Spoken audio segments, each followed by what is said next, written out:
To understand how to manipulate electricity at the atomic level, we first have to look inside the metal itself. Here, in the microscopic structure of a conductive lattice, electrons are in a state of constant rapid movement. Physicists refer to this as the sea of electrons. The positively charged metal ions remain locked in a fixed grid, while the negatively charged conduction electrons flow unobstructed between them. But this mobility is strictly internal. These conduction electrons are free to navigate the interior of the metal, yet they remain bound to the host material. This diagram shows what happens at the physical boundary of the metal. As an electron reaches the edge and attempts to cross into empty space, an electrostatic force immediately pulls it back inside. When a negatively charged electron begins to leave the surface, it leaves behind a net positive charge in the lattice. That resulting positive charge creates a strong attraction, dragging the departing electron back into the bulk material.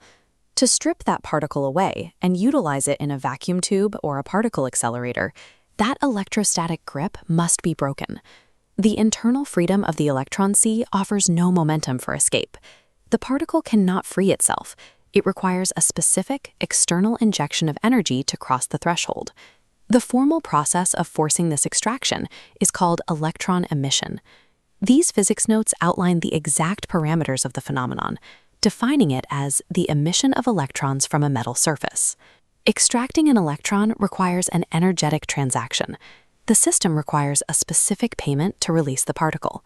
Physics dictates there is an absolute minimum energy threshold that must be met before an electron can physically break the surface tension of the lattice. This barrier operates entirely as a quantifiable energetic debt. It must be paid in full to achieve emission. We quantify this minimum required energy mathematically as the work function, represented by the Greek letter phi sub 0. This 2D graph illustrates the work function as a potential energy well. The electron is trapped at the bottom, and phi sub 0 represents the exact vertical distance, or energy, it must gain to climb over the edge.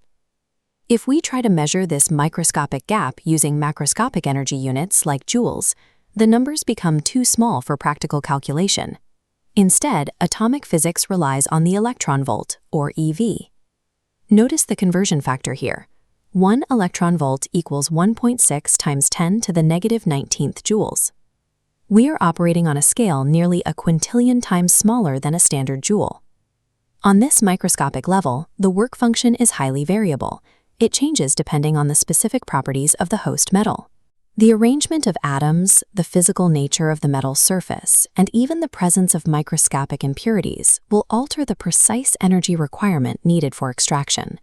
Because of these factors, the work function is not a constant, it is an identity. You cannot pull an electron from a metal without first meeting the specific energetic requirement of its surface. Empirical data reveals the disparity in how tightly different metals hold electrons. Platinum represents an upper bound, requiring 5.65 electron volts to free a single electron. Contrast that with cesium at the lower bound, yielding electrons for 2.14 electron volts.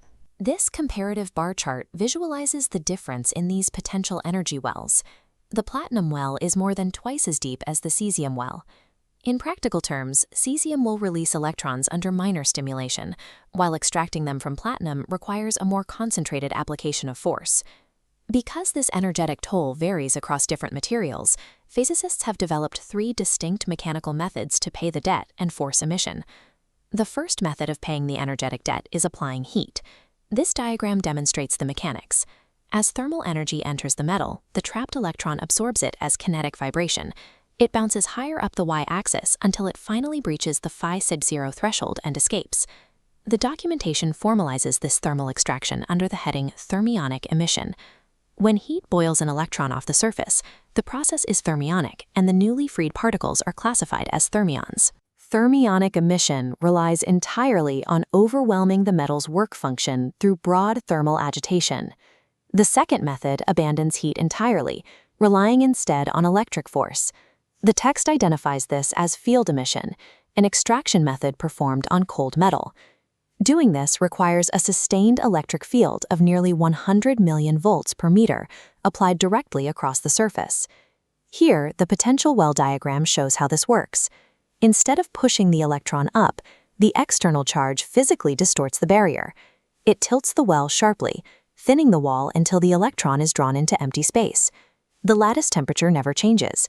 The extraction happens entirely through external structural distortion. If the voltage is high enough, electrostatic attraction can simply overpower the material's work function and pull the electrons free. The third method uses kinetic transfer, employing a precision particle strike. The notes detail this impact-based extraction as secondary emission. It requires a highly energetic primary electron beam to be fired directly into the solid metal surface. In this collision model, a high-speed projectile particle enters from the outside. It impacts a trapped electron directly, transferring its momentum and knocking the trapped particle over the phi sub-zero line. The nomenclature is specific. The incoming bullet is the primary electron, and the ejected particle is the secondary electron. We bypass broad electrical fields and ambient heat, treating the subatomic realm like a billiard table to individually knock electrons past their energetic limit. In this split screen, we see thermal vibration, electrostatic tearing, and kinetic bombardment operating side by side. All answer to a single unifying law, the inflexible threshold of the work function. The electron breaches the barrier in all three scenarios at the same energetic moment. Regardless of the delivery mechanism, heat, voltage, or impact, the same amount of total energy must be spent to break the electrostatic grip. Reaching that threshold on cesium takes a fraction of the effort required to reach it on platinum. The material sets the price. The emission method simply dictates how we pay it. Harnessing the power of the electron is a balance of two factors: identifying the invisible energetic boundary of a material and applying the precise physical force required to break it.